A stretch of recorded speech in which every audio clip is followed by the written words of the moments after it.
This tutorial shows how to create groups in the Visual Genomics Analysis Studio VGAS.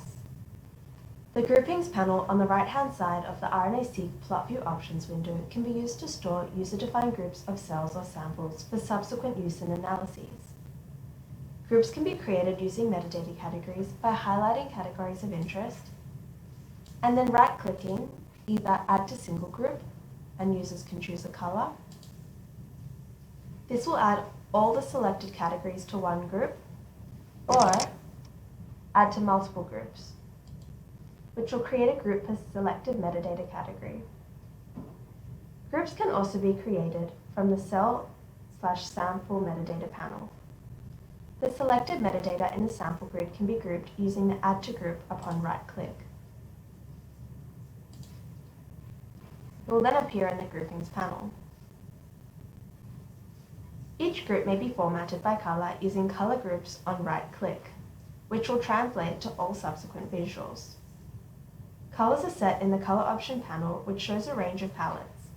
To select a palette, tick the box to the left of it. To exclude or include certain colors within the palette, use the tick boxes along the top. Colors are referred to as color 1, color 2, color 3, and so on according to those ticked.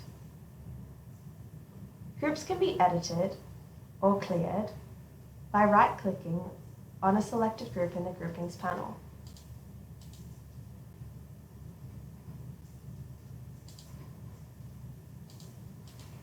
Color can also be changed.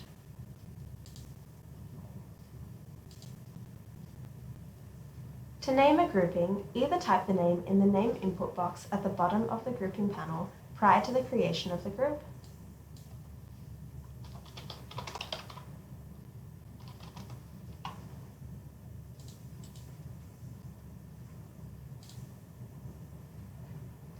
or by left-clicking on the name.